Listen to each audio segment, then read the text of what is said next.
edit, the video. So now it is recorded. So maybe Peter, we can just say a few words about your career and how finally you get to the Wolfgang Museum. And what is the Wolfgang Museum? First of all, thank you for having me. It's really nice to be able to talk to you today, even though I would have loved to be at Le Havre as well, but maybe we can find another opportunity to see us in live in Le Havre soon. Well, I started my professional career in the field of theater.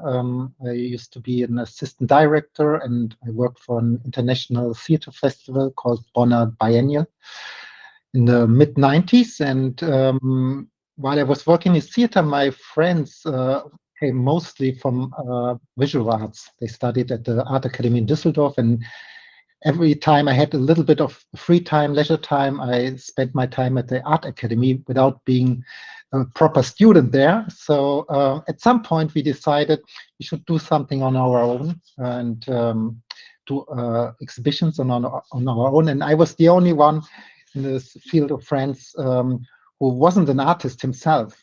So everyone looked at me and said, okay, you have to organize the exhibitions. So we started off organizing exhibitions in my private flat, a student flat in Cologne in the mid-90s. And while we were doing this, I felt that this is more interesting to me than continuing to work in the theater field. So I went to study art theory, media theory in Karlsruhe at the Hochschule für Gestaltung at the ZKM, Center of Art and Media Technology. And soon began to work for a gallery, private gallery, Maya Riga, and doing my own project space in the back of the gallery. And from there, I had the opportunity to go to Düsseldorf, to the Kunsthalle, at the beginning of the 2002, with my first institutional job as a curator and assistant director, and started to make professional exhibitions, if you may call it like this, there, with a focus on music, but also other themes. And after spending 6 years at the Kunsthalle in Düsseldorf, I applied as a head of exhibitions and displays at Tate Liverpool. So I had a few years in Liverpool, which was really interesting to me because I learned a lot in that time. And the year I started in Liverpool was the European Capital of Culture year in Liverpool. And the institution Tate felt that we should do something with audiences, with a particular focus on the people of Liverpool, because they didn't really feel part of the program. They felt, okay, it's very much directed by London, and what about our own culture? So this was the first project where I started to work with local communities. And we did a huge research into the city, asking people about the museum of their dreams. Okay. And with these kind of answers we recorded from the public, we approached around 18 artists at that time, international and local artists both, to work with the results of our research. So we had a huge festival called The Fifth Floor. And we called it The Fifth Floor because Tate Liverpool itself, the building, has only 4 floors. So the fifth floor was the kind of imaginary floor of the public of Liverpool. And these were new productions that included the public in a way or another into the exhibition. So and then after Liverpool, I went back to Germany, to Frankfurt, to the Museum of Modern Art in Frankfurt as a deputy director, where I spent 8 years until 2018. And from there, 2018, I became director at the Museum Folkwang, where I'm still now. Okay. And the Wolfgang Museum has a story about the, it's the name, in fact, of the founder of the museum.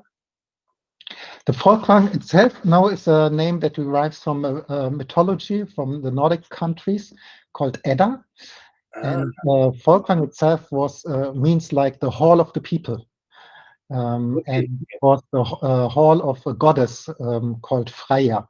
Freya was the goddess of beauty and of victory. And after the battles, so the people would come to a reunion in this Hall of the People. And that's why our museum founder, whose name is Karl Ernst Osthaus, picked the name because we had a strong idea that a museum in future should be a hall of the people for everyone. Okay, so in fact, it's in the DNA of the museum to also take care of the audiences, the city, where the museum is located. In fact, as I saw that there was an history, because there was like residencies also, and the founder of the museum wanted to get involved in the city and in the suburb. I mean, in the environment of the museum. Yes, Right. the first Museum Volkwang was already found in 1902, 120 years ago. Okay. In our neighboring city, the city of Hagen, in this region here, the Ruhrgebiet, Ruhr area. And at that time, of course, this region was very industrial. Yeah. So it's a lot of steel industry, a lot of coal mines here, and was a very kind of a society that was very much driven by workers, basically. And he had this idea to bring art and culture to the people, to enable them to have a better life, to see how culture and art could kind of change the way we are living. So he had a very strong vision of what art could mean to the people.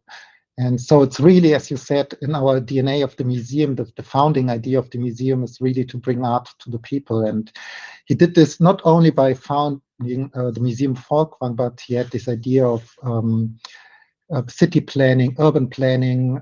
He invited architects, he invited designers and artists to move to Hagen and to create a kind of center of the arts in the middle of an industrial region.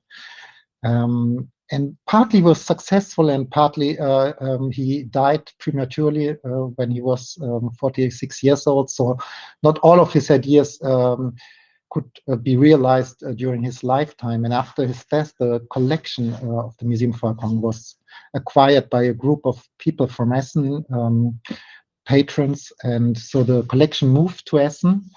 And with this, also the name of the museum moved to Essen. And since the last 100 years, the museum has tried to live and to interpret this vision of the museum anew.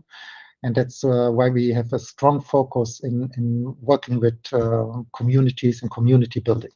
Okay. So, I mean, this summer we will talk about this program, but in general, I mean, it's the purpose of the museum to be in touch, to try to welcome, I mean, many communities. It's really in the DNA of the museum. It's really in the program itself. Yes, we do this with various things. We do this in terms of programming. We will talk about our Volkwang in the City project that we did last year, I think later on. But we were the first major art museum in Germany providing free admission to our collection for everyone since 2015. So this is another kind of way to welcome everyone, no matter which background he comes from. She comes.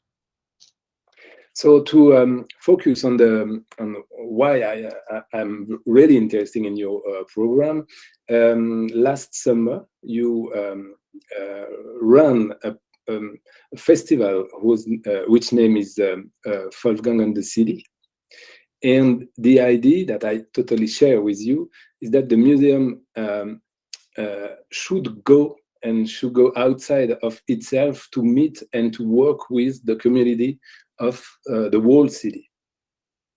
Is it the main purpose? Yes, we've been working on these projects for more than 3 years, and the initial idea was not necessarily to organize a festival in the city, but to open up the museum to the people of the city and to the community. So what we did is I asked Markus Ambach, a freelance curator who's specialized in public art projects, to develop this program with me. So we basically started off just trying to connect to people in the city and no matter if they are engaged socially or culturally or in city planning, no matter where they come from which cultures they come from. So we had a huge array of people that we contacted and started conversations with. And the initial idea was not necessary to do an art project. And usually what you do, if you do a festival, you invite artists and you invite them to come over for a site visit, and then they select a location, and then they do their they have their concept, and then you realize the concept.